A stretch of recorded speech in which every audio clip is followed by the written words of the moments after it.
Welcome to today's Explainer. I am absolutely thrilled you're here.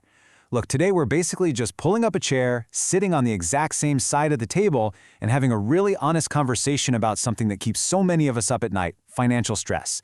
We're going to unpack some really fascinating insights into how our brains actually process wealth.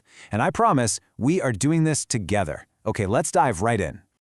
It's a question we have all asked ourselves, right? We put in these endless, totally exhausting hours at work, giving it our absolute all, only to check our accounts midway through the month and just wonder, where did it all go? It's like watching our hard-earned cash quietly leak away through a sieve. And honestly, it causes this immense, heavy anxiety. We end up feeling like NPCs, non-playable characters, just wandering around in someone else's financial video game, completely out of control of our own resources. But the truth is, the system is literally designed to make us feel this way. Section 1. Escaping the money trap. So how do we get out? How do we actually escape this cycle? Well, it starts with a massive mindset shift. The tension we feel every single time we look at our bank balance, it isn't actually a math problem. It's a conditioning problem. We aren't failing at math. We really aren't. We've been taught that managing money means tracking every single penny we spend, creating these hyper-restrictive budgets that honestly just feel like a financial straitjacket. That kind of traditional penny-tracking budgeting, it just causes cognitive overload and total behavioral burnout. It is exhausting. We are essentially fighting our own psychology every time we buy a coffee.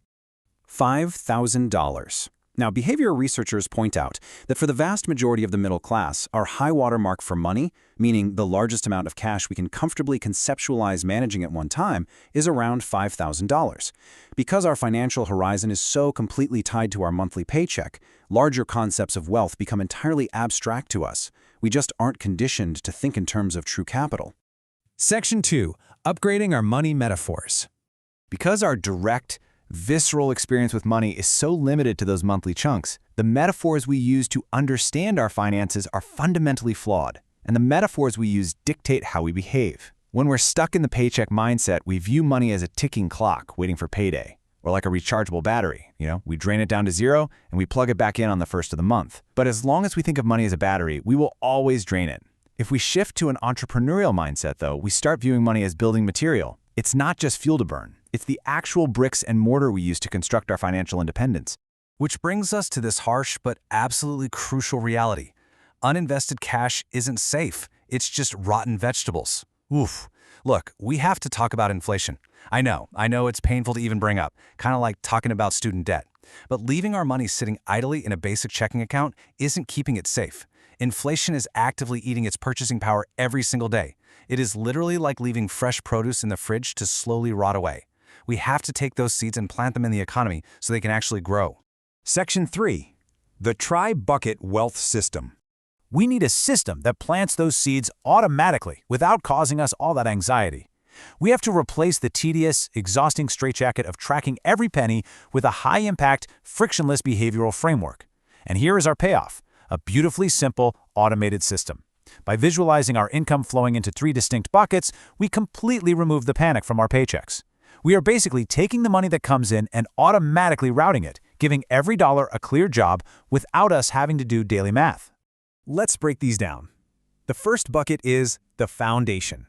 This is 50% of our income, and it is our financial oxygen.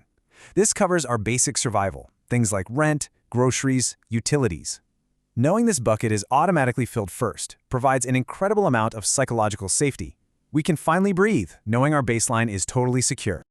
The second bucket is the lifestyle, and that takes up 30%. And listen, we need to destigmatize this right now. It is not a sin to buy a latte or go out to dinner. We have to treat this bucket like a balanced diet. If we restrict ourselves too much, we're eventually going to binge spend and totally wreck our progress. Frugal burnout is very real. This 30% allows us to enjoy our lives guilt-free, which is the actual secret to maintaining long-term financial discipline. Section 4. The hidden investment tray. But there is a massive, invisible threat actively attacking our ability to build wealth in our final bucket. We call it fee drag. When we finally get around to investing, traditional banks and financial institutions desperately want us to use their actively managed mutual funds. They charge what sounds like a tiny, harmless fee, usually around 2%, to have an expert manage our money. I mean, it sounds perfectly reasonable, right?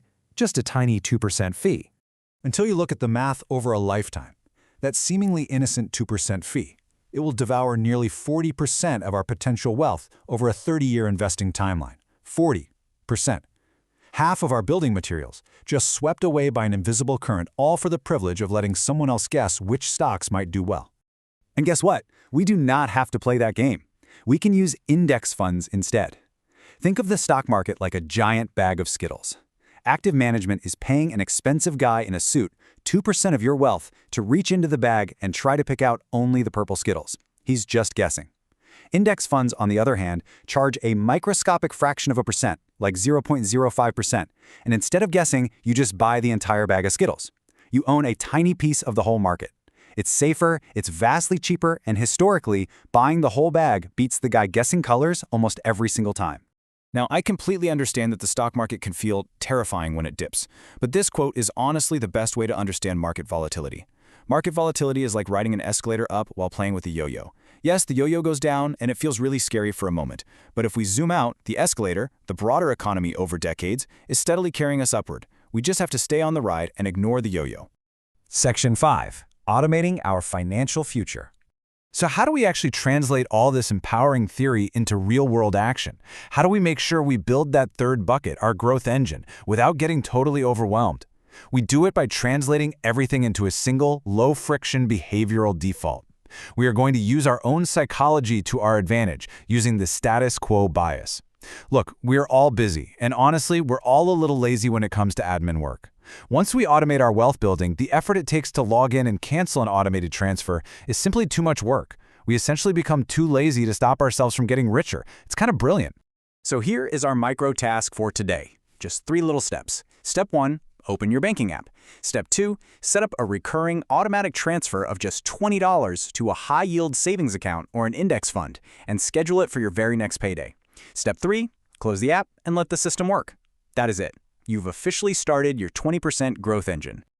Building wealth really isn't about making massive, terrifying leaps. It's about tiny, automated habits that compound over time. So, the question we have to ask ourselves as we wrap up today's explainer is this. Will we stay NPCs, just watching our battery drain to zero every single month? Or will we grab our building materials and start constructing our own wealth engine today? I definitely know which one I'm choosing. Thank you so much for exploring this with me, and I absolutely cannot wait to dive into our next topic together.